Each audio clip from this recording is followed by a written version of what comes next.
said, if we don't hearken and do what God say, he said this was going to happen. You understand? So is God unrighteous? If your parent tell you, do not touch that hot stove, and then you still go and put your hand on it, and you get burned, whose fault is that?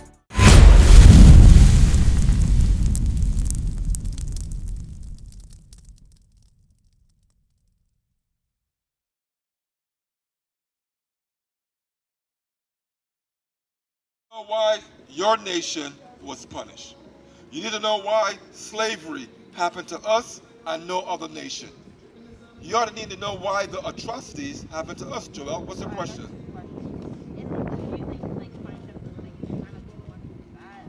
Now, that's a good question. You might think that this was too much. But when the Lord punished us as a nation, you understand we were worshiping what? Idols, other gods. We were worshiping the calf. We was disobeying every sin that the Lord tells us what? Not to do. So the Lord had to what? Punish us. Here you go. Read. The book of Deuteronomy, chapter 28 and verse 15. But it shall come to pass, if thou wilt not hearken unto the voice of the Lord thy God. You know what the word hearken means? Listen. We had to listen to the words of God and do them, right? Read. To observe, to do all his commandments. Are people keeping God's commandments today? They're not. So God is saying, listen, I am warning you, if you don't hearken and observe to do all my commandments, read.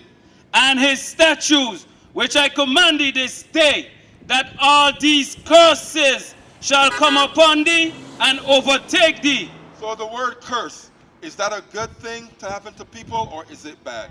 So to answer your question, you said, is it harsh, right? But look at the sign. Look at what Moses was warning your forefathers about. He said, if we don't hearken and do what God say, he said this was going to happen. You understand? So is God unrighteous? If your parent tell you, do not touch that hot stove, and then you still go and put your hand on it, and you get burned, whose fault is that? Why? You didn't what? You did not listen. That's what God is telling you. Read. Cursed shalt thou be in the city, and cursed shalt thou be in the field. Jump to verse 31. Verse 31. Thine ox shall be slain before thine eyes, and thou shalt not eat thereof. Thine ass shall be violently taken away from before thy face, and shall not be restored to thee. So it says things will be taken away from you and not restored. We've built great things, but what? They've been taken away from us. You understand? Read. Thy sheep shall be given unto thine enemies, and thou shalt have none to rescue them. 33. The fruit of thy land and all thy labors shall a nation which thou knowest not eat up, and thou shalt be only oppressed and crushed always. Are our people oppressed? Do y'all watch the news, social media? You don't see the state of different cities where our people live. If you look at the poverty in Haiti, the poverty in Venezuela, Barbados, Trinidad, Jamaica, major cities, Miami, Chicago, Los Angeles, it's all the same footprint. You see a people that is what? Destroyed. When you look at social media, are people lawful or lawless? But if you look at it in a general scope, are the majority of our people lawful or lawless? Lawful meaning that they are full of the laws of God, so they're not. So that means that they are what? Lawless.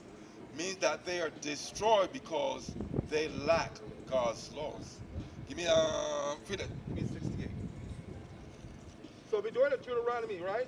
Because you said is this too much? Read. The book of Deuteronomy, chapter 28, verse 68. And the Lord shall bring thee into Egypt again with ships. If you look at the sign that we were holding up earlier, look, all of our people on that west coast of Africa, they were taken into slavery on slave ships. They were packed into those slave ships like sardines. You know, there's some forts here that still show the history of slavery. That's still here. So the evidence of slavery with the Bible shows you that who those people are. You get what I'm saying? There's evidence to show that you can connect Israel with slavery. So that answers your question. Why did God do this? Why did he do it again?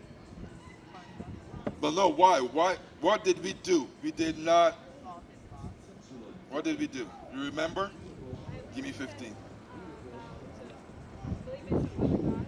So what was the warning that Moses gave them? Remember the warning?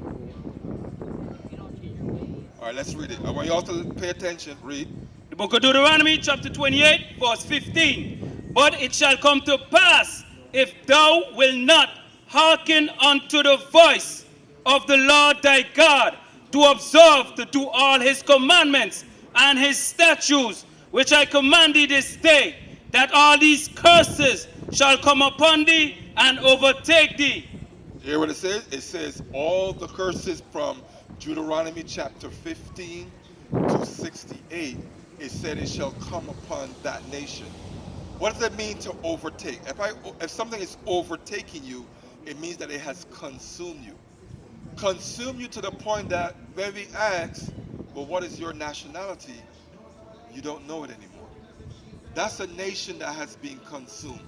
Because if you go to Chinese, right? Do Chinese still know their nationality? But if you talk to a Chinese person and you say, what is your nationality? Do they say, I don't know?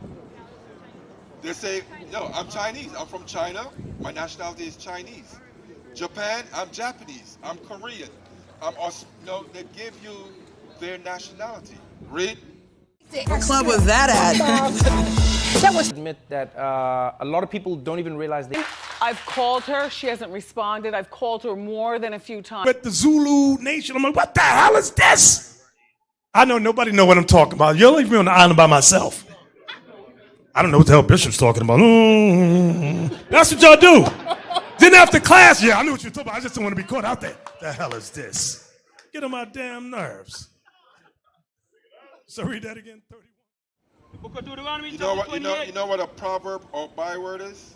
A proverb or byword is something that is you're called outside of the name given to you. So American black, that's a byword. Negro is a byword. What do you call yourselves here? What's the nationality that people call themselves here? Cruiser, that's a byword. Why is not your God-given name? You don't find those words in the Bible. So when you don't see it, you can't connect with what belongs to you. Yes, Negro, black, nigger, these are bywords. But the Lord said, if you don't keep the commandments, that what?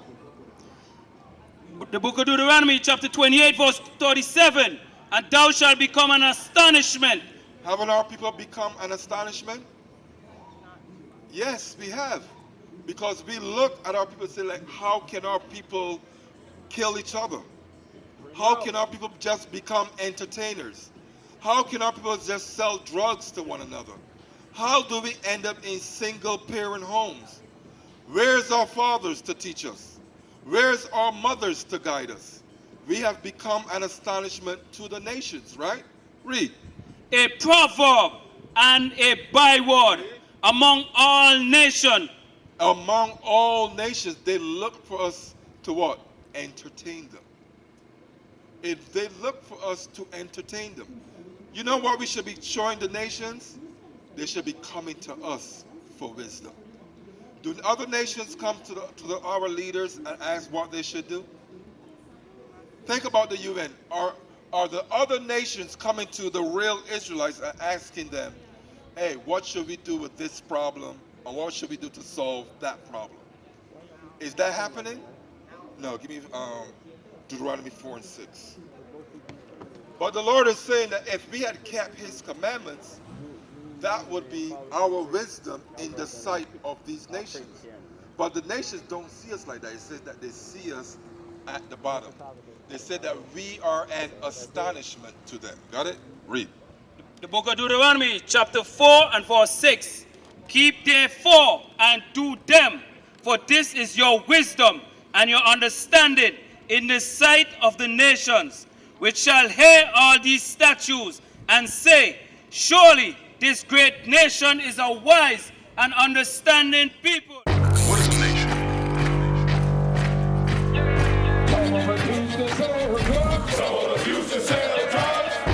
Nation is men leading by example.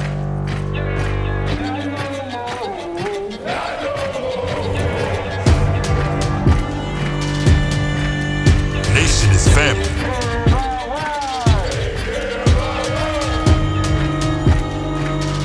Nation is community.